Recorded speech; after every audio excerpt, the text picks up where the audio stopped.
Hello बच्चों, मैं हेमंत प्रजापति आप सबका स्वागत करता हूं अपने चैनल एचपी केमिस्ट्री क्लासेस में। बच्चों, ऑर्गेनिक केमिस्ट्री में हमारा चैप्टर फिनॉल चल रहा था, जिसमें फिनॉल की केमिकल प्रॉपर्टीज चल रही थी। और केमिकल प्रॉपर्टीज में हमने कुछ केमिकल प्रॉपर्टीज पढ़ी हुई थी, लेकिन कुछ कारणवश के कारण केमिकल प्रॉपर्टीज कंप्लीट नहीं हो पाई थी। ये फिनॉल का लास्ट लेक्चर होगा और इस लेक्चर के बाद हम ईथर पर बात करेंगे। तो आइए हम बात करते हैं रासायनिक गुण। पहले पॉइंट पर हम बात करें, हम काफी कुछ कर चुके थे। अगली केमिकल प्रॉपर्टीज की बात करें तो यहां आप ध्यान देना, एसिटिल क्लोराइड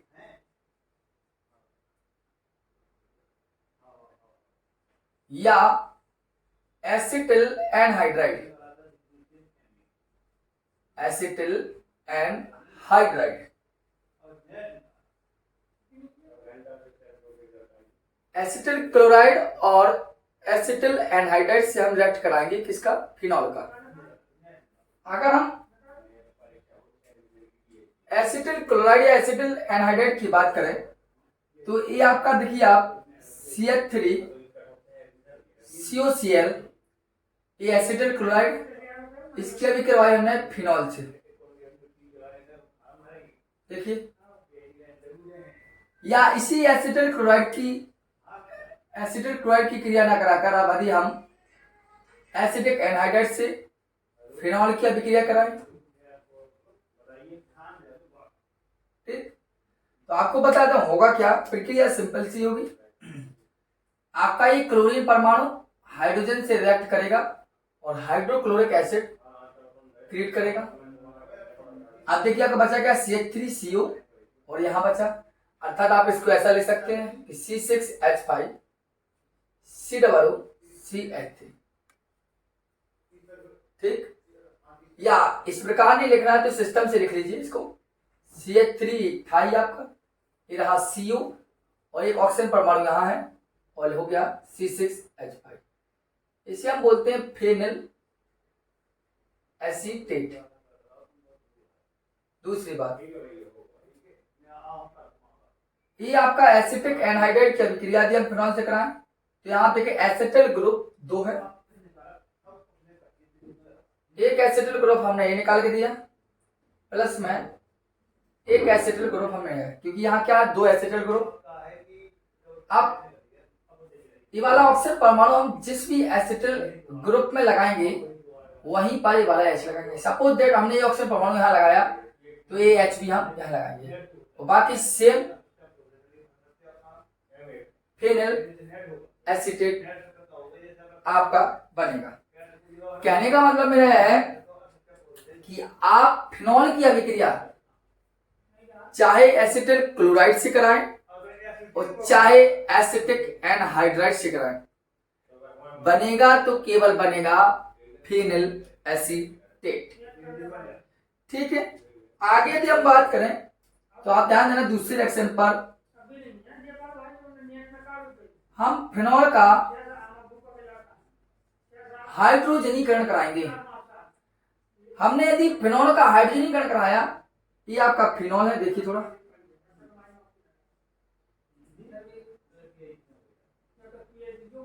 ये OH, ये आपका फिनॉल है। इसका हाइड्रोजनीकरण का मतलब है हाइड्रोजन से क्रिया।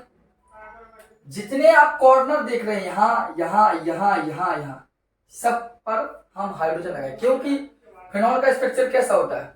आप देखिए, ये OH है, C, यहां भी C, ये देखिए यहां बॉन्डिंग थी आपकी, यहां बॉन्डिंग थी और यहां बॉन्डिंग थी, सभी के पास एक एक हाइड्रोजन परमाणु था। इस प्रकार ये आपका फिनॉल था। लेकिन अब हम इसमें हाइड्रोजन मॉलिक्यूल्स को इसमें ऐड कराएंगे और हर प्रत्येक के पास एक एक हाइड्रोजन एटम यदि देंगे तो आप ध्यान दीजिए, ये जाएगा तो क्या होगा? एक हाइड्रोजन एटम हम यहां लगाएंगे इसका, दूसरे मार्कर से लिखूंगा। एक हाइड्रोजन एटम हमने यहां भी लगाया, क्योंकि पहले हमने क्या इसी फिनॉल को ही तोड़ा है सर, और एक हाइड्रोजन हमने एटम यहां लगाया, यहां लगाया, हर जगह हमने एक एक हाइड्रोजन एटम लगाया। और इसी प्रकार एक हाइड्रोजन एटम हमने यहां लगाया। कितना हाइड्रोजन एटम लगाया? 1 2 3 4 5 6 लगाने का मतलब यहां लगा देंगे 3H2 और सभी से आप बॉन्डिंग हटा दीजिए। तो आप देखते हैं इस प्रकार की संरचना बनी, एक प्रकार की ये बनी आपकी OH, बॉन्डिंग है इनमें। ये देखिए आप एक कहलाएगा क्या, साइक्लोफॉर्म कहलाएगा, और 6 कार्बन होंगे तो हेक्स होगा, और एन होगा, और OH है तो ऑल होगा, साइक्लोहेक्सिनॉल बनेगा। कहने का मतलब मेरा यह है कि यदि आप फिनॉल की अभिक्रिया हाइड्रोजन गैस से कराते हैं तो यहाँ साइक्लोहेक्सिनॉल प्राप्त होता है हमारे पास। ठीक है, तो ये एसिटिल क्लोराइड और हाइड्रोजनीकरण आपको 2 रिएक्शन समझ में आई होगी। अगर हम आगे बात करें सही से तो ध्यान देना आप, अगर यदि हम आगे बात करें तो यहां ध्यान देना फिनॉल का हैलोजनीकरण देखें हम, हैलोजनीकरण आज फिनॉल कंप्लीट ही करके रहेंगे हम। आपको हैलोजनीकरण देखें, किसका देखेंगे? फिनॉल का। तो हैलोजनीकरण का मतलब आप चाहे क्लोरीन से रिएक्ट कराओ और चाहे आप ब्रोमीन से कराओ, बनेगा इन दोनों में वही प्रक्रिया का दूसरा, चौथी और छठवीं पोजीशन। और अगर आप क्लोरीन लगाओगे तो ट्राइक्लोरो, ब्रोमीन लगाओ तो ट्राइब्रोमो, जो भी लगाएंगे अर्थात ट्राई क्लोरो हो सकता है या ट्राई ब्रोमो भी हो सकता है, कुछ भी हो सकता है। और बनेगा क्या? फिनॉल के साथ बनना है तो बाद आपका पीछे क्या होगा? फिनॉल। जैसे कि आप देख लीजिए ये आपका एकांतर क्रम में बॉन्ड है, या आप रिंग लगा लीजिए, ये फिनॉल। और फिनॉल की क्रिया आप ब्रोमीन जल से कराइए और चाहे क्लोरीन जल से, ठीक होगा क्या प्रक्रिया? ये क्रियात्मक समूह है, तो ये 1 कार्बन हुआ, ये दूसरा, ये चौथा, ये 5वां, ये 6वां, थोड़ी काउंटिंग गलत हो चुकी है, ये तीसरा, चौथा, 5वां और 6वां। तो आप हैलोजनीकरण कराएंगे मतलब किसी भी हैलोजन से क्रिया कराएंगे तो दूसरी पोजीशन, चौथी पोजीशन और 6वीं पोजीशन पे कंपाउंड बदल लगता है। देखिए ये आपका क्रिया फिनॉल रिंग के रूप में, ये आपकी दूसरी, ये चौथी, ये 6वीं। बीआर से कराए तो यहाँ भी बीआर, यहाँ भी बीआर, यहाँ भी, तो बनाना 2 4 6 ट्राई, दूसरी, चौथी, 6वीं, तो 2, 4, 7 और 3 है तो ट्राई, और है क्या? ब्रोमो, तो ब्रोमो, और क्या बनेगा? फिनॉल के साथ बना तो फिनॉल। आप देखो जहां जहां आपका ब्रोमीन जुड़ा है वहां से हाइड्रोजन निकलेगा, तो वो हाइड्रोजन इस Br से क्रिया करेगा तो 3HBr बाहर निकालेगा, 3 Bra और 3 Bra से कितने हुए? 6, तो आपका कहलाएगा 3Br2। तो कहने का मतलब मेरा यह है कि आप यहां यदि आप क्लोरीन लेते तो क्लोरीन लेने से ट्राई क्लोरोफिनॉल बनता, ब्रोमीन ली तो ट्राई ब्रोमोफिनॉल प्राप्त हुआ।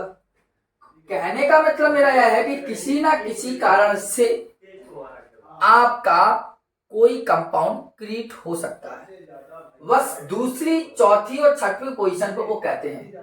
लिखते हम क्या है कि फिनॉल किसी भी हैलोजन भाग जैसे क्लोरीन या ब्रोमीन से क्रिया कर 2,4 से ट्राइक्लोरो या ट्राइब्रोमोफिनॉल देता है, यह कहलाता है आपका हैलोजनीकरण। ठीक, अब हम नेक्स्ट बात करें यदि आगे, तो अब हम बात करते हैं नाइट्रीकरण। 1 मिनट के रुकना आप लोग। अगर नाइट्रीकरण की हम बात करें, इसको आप देख लीजिए,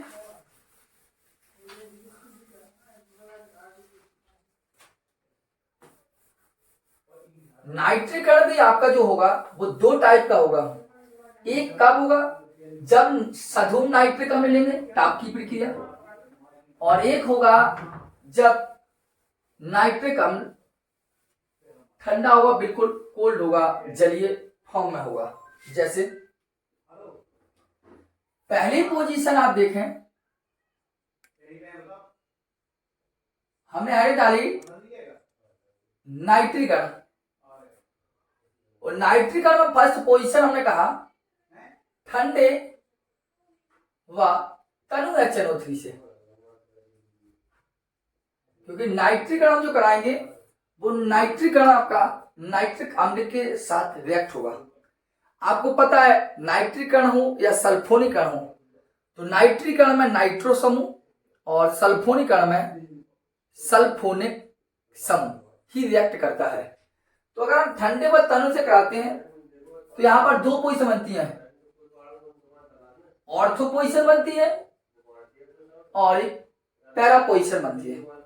क्योंकि आपने फिनॉल का अनुनाद करके देखा है कि फिनॉल की ऑर्थो और पैरा पोजीशन पर इलेक्ट्रॉन घनत्व सबसे अधिक होता है। जब ऑर्थो और पैरा पोजीशन पर इलेक्ट्रॉन डेंसिटी हाई होगी तो रिएक्शन भी वहीं पर, या कोई भी रिएक्ट जो होगा वो ऑर्थो और पैरा पोजीशन पर होगा। ठीक है, जैसे कि हम रिएक्शन कराएं, आपका लिखा ये आपका फिनॉल है, आप या फिनॉल को रिंग के रूप में लीजिए या कॉमन सा फिनॉल लीजिए। ये हमने फिनॉल लिया, इसकी नाइट्रिक अम्ल से अभिक्रिया कराएंगे तो आपको पता है नाइट्रिक अम्ल को हम इस फॉर्म में लिख सकते हैं HO सिंगल बॉन्ड NO2।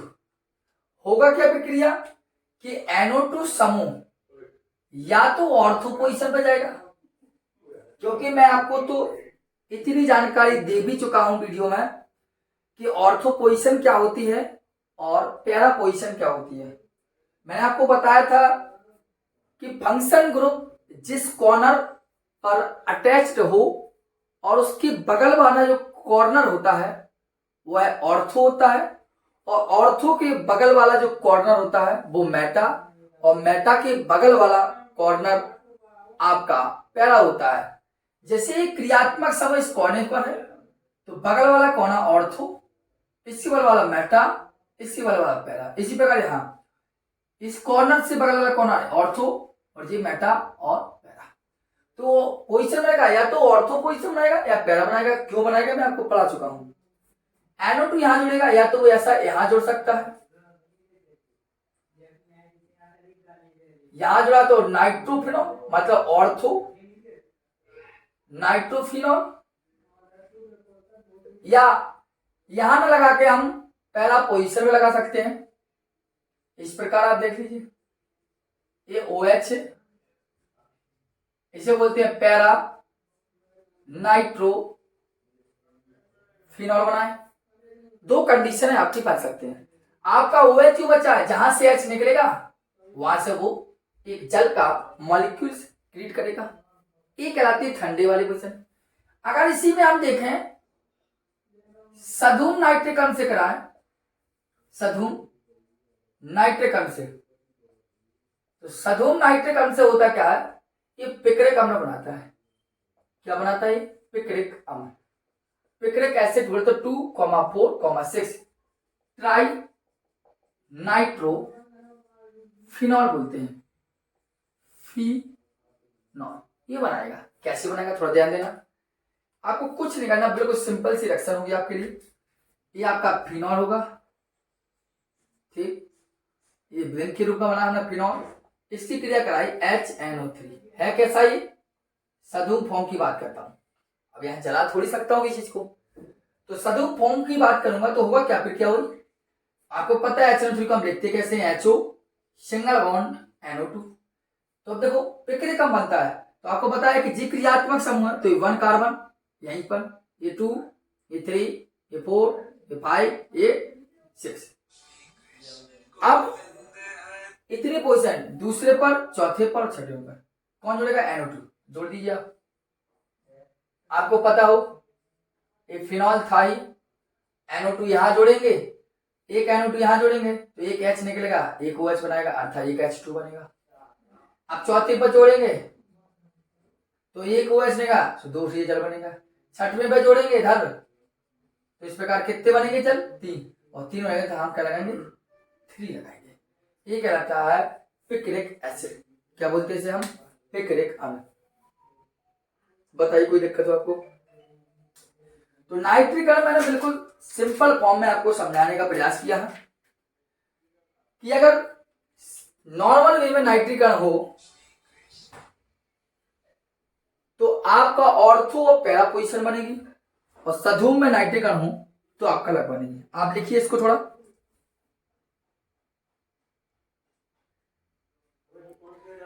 चलिए अब हम बात करते हैं, नाइट्रिक अम्ल आपने समझ लिया होगा। अब हम बात करते हैं सल्फोनीकरण पर। अलग करते हैं, स्क्रीनशॉट आप ले लीजिए, क्योंकि आप जब तक लिखोगे नहीं और पेन और पेपर लेकर ही हमेशा ऑर्गेनिक केमिस्ट्री को सीखा जा सकता है।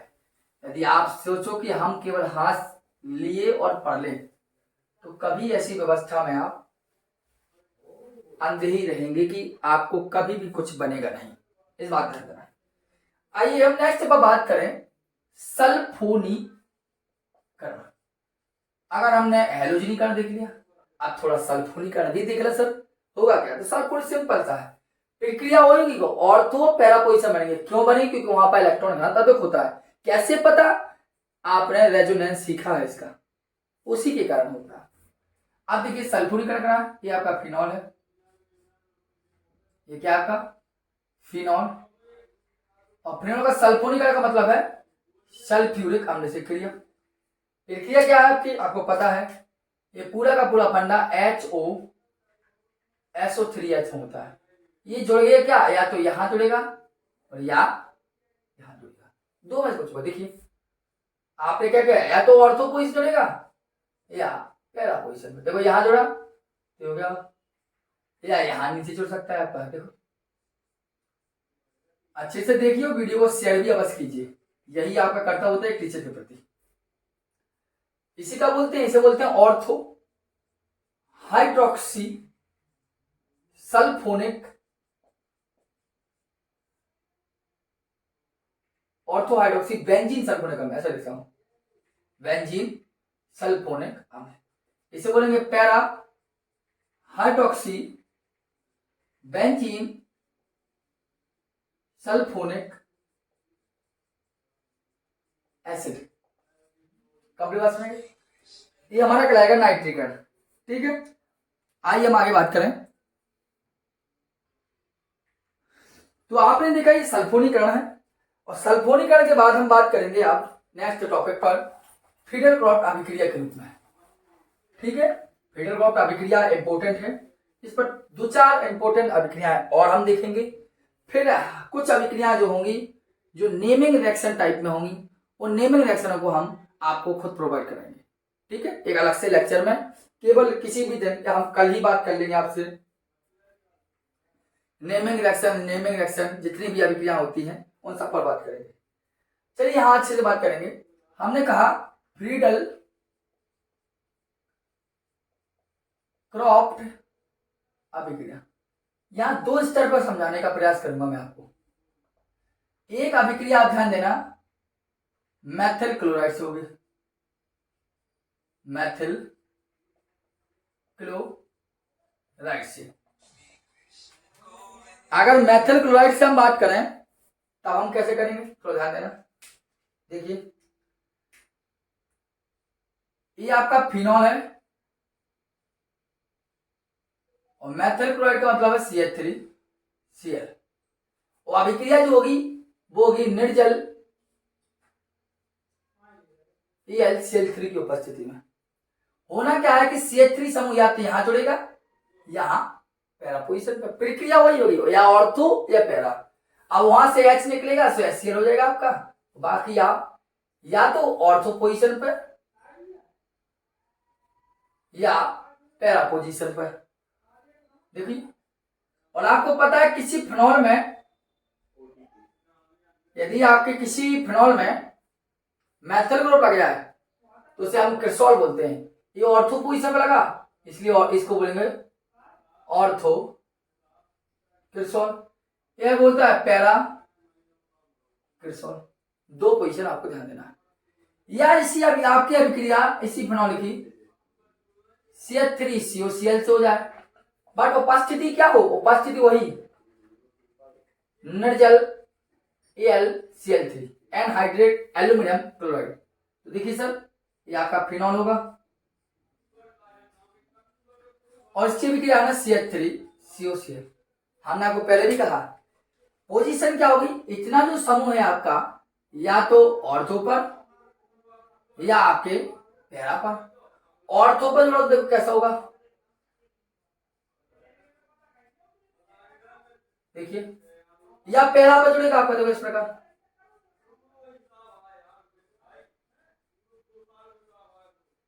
देखिए दो में जो, और ये जहां भी जुड़ेगा वहां से H निकला हो जाएगा HCl।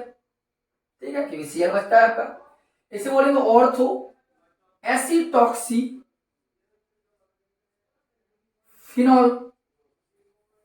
इसे बोलेंगे पैरा एसिटॉक्सी फिनॉल। अक्सर काफी अभी है तो ध्यान से सुनना। तो ये आपका हो गया फिडल क्रॉफ्ट अभिक्रिया। बताइए किसी प्रकार की कोई दिक्कत, अगर किसी प्रकार लगे आपको कि अभी समझ में नहीं आ रही है तो आप कमेंट बॉक्स में कमेंट हमें अवश्य करें, क्योंकि हमने आपको कहा भी है कि जिस दिन हम नेमिंग रिएक्शन लेके आएंगे, जैसे फिडल क्रॉफ्ट अभिक्रिया हुई, हुन्स-डीकर अभिक्रिया हुई, राइमंड टीमन अभिक्रिया हुई, क्लेजन अभिक्रिया हुआ, पर्किन अभिक्रिया हुई, ये सभी अभिक्रियाओं पर हम एक अगला लेक्चर लेके आएंगे। ठीक है, उसमें बात करेंगे। अलग करता हूं इसको, स्क्रीनशॉट ले लेना आप, अच्छे से कर लिखेंगे। अब आगे हम बात करें तो ध्यान देना, इसके बाद एक अभिक्रिया है, बरियल अभिक्रिया है, मस्त तरीका से खाती पीती घर की है वो, उसमें आपको कोई दिक्कत नहीं होगी, काफी मोटी ताजी भी होगी। अर्थात हम बात करते हैं कोलबे सीमेंट अभिक्रिया पर। किस बात करेंगे, कोलबे सीमेंट अभिक्रिया पर। देखिए यह कोलबे सीमेंट अभिक्रिया। मैं थ्योरी लिख नहीं रहा हूं, रिएक्शन समझा रहा हूं और थ्योरी को बोलूंगा, आप खुद लिख लेना। मैंने क्या कहा, सोडियम या पोटेशियम फिनॉक्साइड को, सोडियम या पोटेशियम फिनॉक्साइड को इसे क्या बोलते हैं, सोडियम फिनॉक्साइड। सोडियम या पोटेशियम फिनॉक्साइड, या तो आप पोटेशियम ले लो या सोडियम ले लो। सोडियम और पोटेशियम फिनॉक्साइड को कार्बन डाइऑक्साइड के साथ 125 डिग्री सेल्सियस पर 4 से 7 एटमॉस्फेयर प्रेशर वायुमंडलीय दाब पर जब गर्म करते हैं तो सोडियम सैलिसिलेट प्राप्त होता है। क्या प्राप्त होता है, सोडियम सैलिसिलेट। देखो इस प्रकार, यहां OH होगा और एक मिनट सॉरी, ये आप क्या होगा, आपका क्या था, ONA था, इस सीधा वालों कहां जुड़ेगा, यहां जुड़ेगा, तो सपोज सीधा वालों हो गया। अब होगा क्या कि यहां से जब इस कोने पर जुड़ा तो इसका निकला H, निकलेगा इसका H, तो ये H चला जाता है आपका इधर और इसका N आ जाता है इधर, क्योंकि जहां सीधा वालों जुड़ा वहां से H तो निकला ही होगा, वो H O के पास जाता है OH और Na इसके पास है। इसे बोलते हैं सोडियम सैलिसिलेट, सोडियम सैलिसिलेट। और जब सोडियम सैलिसिलेट को हम तनु HCl के साथ गर्म करते हैं तो होगा क्या, आप खुद जानते, इतना तो समझदार हो आप, इतना पढ़ते आए हो अभी तक, बनती जाएगा कि NaCl होगा। आप देखिए क्या बचा, कुछ नहीं बचा, OH है ही और ये COOH। इसे बोलते हैं सैलिसिलिक अम्ल। बात समझ में गई। मैंने आपको यही समझाया कि कोलबे सीमेंट अभिक्रिया का मतलब है कि जब सोडियम फिनॉक्साइड को, सुनना मेरी बात को और लिख भी लेना आपने, मैंने कहा सोडियम फिनॉक्साइड को CO2 के साथ 125 डिग्री सेल्सियस पर 4 से 7 वायुमंडलीय दाब पर गर्म करते तो सोडियम सैलिसिलेट प्राप्त होता है। कैसे प्राप्त हुआ, ये C हो गया यहां तो C डबल हो गया, यहां से निकला H तो वो H हो गया इसके पास OH और ये हो गया C डबल Na। अब तनु HCl की क्रिया कराते NaCl और बन गया सैलिसिलिक अम्ल। ये कहती है, कहलाती है कोलबे सीमेंट अभिक्रिया। ठीक है, क्योंकि ऑर्गेनिक केमिस्ट्री में रिएक्शन हर तरीका से कैसे भी बनना चाहिए। ठीक है, अब हम नेक्स्ट बात करें मर्क्यूरी किरण टुकड़ा। अगर मर्क्यूरी किरण देखें तो कैसी है मर्क्यूरी किरण, देखिए हमने ये लिया फिनॉल, बिल्कुल सिंपल सी है, और फिनॉल की अभिक्रिया मर्क्यूरिक एसिटेट है, CH3COOHG, ये एसिटेट ये मर्क्यूरी। अब इन दोनों के साथ एक कंपाउंड बनता है तो बनता है वोल्टेज, इसे बोलते हैं मर्क्यूरिक एसिटेट। और मर्क्यूरिक एसिड से क्रिया कराएंगे तो आपको पता है CH3COO कितनी बार है, 2 बार, एक CH3COO बाहर निकाल लीजिए इसको। ठीक, अब जो बचा वो इसी में जोड़ दीजिए, देखिए तक क्या बचा, ये आपका फिनॉल है, वो H है। ठीक, अब जब CH3COO 2 पार्ट थे, एक पार्ट हमें निकाल के दिखाया, तो कितना CH3COO बचा, एक CH3COO बचा, वो यहां जुड़ेगा, और जब वो यहां जुड़ेगा तो H निकलेगा, वो H यहां लग जाएगा। अब देखो मरकरी की 2 वैलेंसी होती हैं, तो यहाँ Hg पहले लिखेंगे, और COO है तो पहले COO और फिर CH3, क्योंकि हमें बैलेंस भी करना है। अगर सपोज दैट हम ऐसा लिख देते CH3COOHG, तो मरकरी की वैलेंसी कम पड़ जाती ना, पड़ जाती। इसी में क्या Hg पहले जोड़ दिया, और जब जोड़ा जो कुछ यहां से जुड़ा, यहां से निकला हाइड्रोजन, वो लग गया यहां, इसे बोलते हैं ऑर्थो, ऑर्थो को जोड़ा ना, ऑर्थो एसिटॉक्सी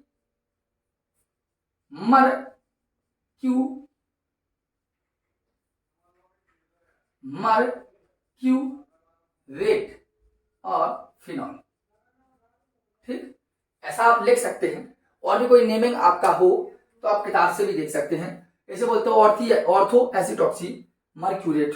ठीक है, इसको आप नोट कीजिए, इसको मैं डालता हूं, थोड़ा कपड़ा नहीं मिल रहा इसलिए प्रॉब्लम।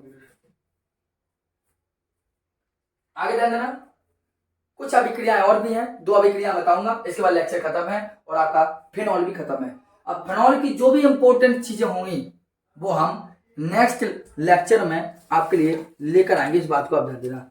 आज हम इन बात पर कोई बोल नहीं करता। ठीक है, चलिए आगे बात करता है। स्क्रीनशॉट तो ले लिया होगा, बार बार कहता हूं वीडियो को आप पॉज करें और स्क्रीनशॉट अवश्य लेकर रखें। और जो नोट मैंने बनाने को कहा था आपको पहले दिन, आज से बहुत समय पहले जब पढ़ाना प्रारंभ किया था आपको, तो वही प्रक्रिया आप उस अपने नोट में अवश्य करें। चलिए, जैसे आगे बात करें हम आपसे, तो देखना थोड़ा, हम बात कर रहे हैं BDC, जिसे आपको पता है बेंजीन डाई एजोनियम क्लोराइड बोलते हैं, इससे क्रिया कराएंगे। तो देखो ये फिनॉल, लास्ट सेकंड लास्ट ये क्या आपकी फिनॉल, इसका हाइड्रोजन परमाणु बाहर निकाल के दिखा दिया, और ये लिया हमने बेंजीन डाई एजोनियम क्लोराइड, क्या हो गया Cl, वो लगा दिया पीछे प्लस, ये कहलाएगा आपका BDC benzene diazonium chloride. क्या होगा, ये Cl और ये H आपस में रिएक्ट किया, ऐसे बनाया, आप दोनों को जोड़ दीजिए, देखिए थोड़ा सा OH, ये तो N2, ये आपका हो गया। बस अगर इसको उठा के हम ऐसा करते हैं, जिसे बोलते हैं para hydroxy diazo benzene, complete बात हो जाए। ठीक है, तो आप नाम आपका और भी कुछ हो सकता है, आप किताब में देख लेना, आपको और सही लगे तो वो लिख लेंगे। क्योंकि मैंने इस आधार पर बताया कि इसको उठा के ऐसा कर दिया, तो ये पैरा हाइड्रोक्सी हो गया, और 2 बेंजीन ग्रुप है तो डाई, लेकिन N2 है तो azo benzene, diazo benzene. ठीक है, फिनॉल की अभिक्रिया BDC अर्थात बेंजीन डाइऑक्साइड क्लोराइड करने पर पैरा हाइड्रोक्सी डाई एजोबेंजीन प्राप्त होता है। नाम आप किताब से भी देख सकते हैं, कोई दिक्कत बात नहीं है। एक लास्ट रिएक्शन और देख लीजिए, थैलिक एनहाइड्राइड से अभिक्रिया, ये इंपॉर्टेंट भी आपकी, थैलिक एनहाइड्राइड से संरचना में रिएक्शन होगी, इसको आपको थोड़ा समझना होगा, तभी रिएक्शन आपको पड़ेगी। कैसे होगा, सबसे पहले हमने ये लिखा फिनॉल, फिनॉल ये आपका फिनॉल नहीं है, ये आपका C डबल बॉन्ड O और डबल बॉन्ड O, ये हो गया, इसे बोलते हैं थैलिक एनहाइड्राइड। ठीक, कैसा लिखा मैंने, कुछ नहीं किया, ये लिखा हमने, सी यहाँ लगाया, सी यहाँ लगाया, डबल बॉन्ड यहाँ, डबल बॉन्ड यहाँ, और ऐसा बॉन्ड। ठीक, आप इसके साथ फिनॉल के 2 अणु आप जोड़ दीजिए, फिनॉल के 2 अणु आप जोड़ दीजिए। जोड़ेंगे कैसे, इस प्रकार जोड़ेंगे हम, जैसा हम समझा रहे हैं आपको। देखिए, एक फिनॉल आपका ये होगा और प्लस लगा दीजिए बीच में, ये आपका एक फिनॉल आपका ये हो गया OH, और इसका भी H आप बाहर निकाल दिखाइए, और इसका भी आप H बाहर निकाल दिखाइए। रिएक्शन आपकी संरचना में ही होगी, एथिलाइल एनाइड है, एक फिनॉल हमने लिया, एक फिनॉल लिया, दोनों की H निकाल के खाए, और इन दोनों से एक जल का अणु निकल जाएगा। यह अभिक्रिया जो होगी बहुत ही कॉन्सेंट्रेट H2SO4 के पास, H2 निकल गया, आप होगा क्या, इसको आप इससे जोड़ दीजिए, इसको बन गया कंपाउंड। देखिए एथिलाइल एनाइड बनाया हमने पहले, C इधर C डबल बॉन्ड O, इधर देखना क्या बचा था, O बचा था, तो O तो चला ही गया, आपका 2 बैलेंस बची, एक फिनॉल आप लिख दीजिए ऐसा। देखिए OH चला ही गया, एक फिनॉल आप ऐसा लिख दीजिए यहाँ पर OH, और दोनों की बैलेंसी आप इसकी, इसे बोलते हैं फिनोलेफ्थिलीन, इसे बोलते हैं फिनोप्थिलीन। और जो फिनोप्थिलीन है यह अम्ल क्षार सूचक के अनुमापन जिसे बोलते हैं टाइट्रेशन, उसमें भी इसका उपयोग होता है फिनोप्थिलीन का। ठीक है, हमने एक एथिलाइल एनाइड ली, उसी प्रकार के हमने यहाँ भी फिनॉल बना दिए थे, इस प्रकार इसका H निकाल के दिखाया, इस प्रकार प्लस लगाया था, इसका OH निकाला, इन दोनों H को बाहर निकाल दिया, और फिर निकालने के बाद समझ लीजिए H निकल गया ऐसा, हमने क्या किया, इसका इससे जोड़ दिया, बन गया फिनोप्थिलीन। बना नहीं बना, तो ये आपकी कहलाएगी एथिलाइल एनहाइड्राइड से जो बना आपका फिनोप्थिलीन। ये फिनोप्थिलीन जो होता है यह अम्ल क्षार सूचक में प्रयुक्त होता है। किसमें प्रयुक्त होता है, अम्ल क्षार सूचक में, एक टाइट्रेशन में प्रयुक्त होता है। तो ये आपका फिनॉल टॉपिक आज बेसिक रूप से खत्म हुआ है। अगर हम एक न्यू लेक्चर नेक्स्ट लेक्चर जो लेके आएंगे वो अगर फिनॉल का लेके आएंगे तो फिनॉल की केवल अब हम इंपोर्टेंट रिएक्शन पर ही बात करेंगे आपसे, और इसके बाद न्यू टॉपिक चलेंगे हम ईथर पर, कि ईथर होता क्या है, ईथर बनाने की विधियां कैसी होती हैं, ईथर का नोमेनक्लेचर क्या है, ईथर में समानता कैसी होती है, इस प्रकार की तमाम बातों पर हम बात करेंगे। और आप इस वीडियो को आप देखिए, लिखिए, और वीडियो को ज्यादा से ज्यादा शेयर कीजिए, बार बार यही कहता हूं प्लीज। और देखिए कमेंट बॉक्स में कमेंट कीजिए, लाइक अवश्य कीजिए, वीडियो को शेयर करना मत भूलिए। धन्यवाद।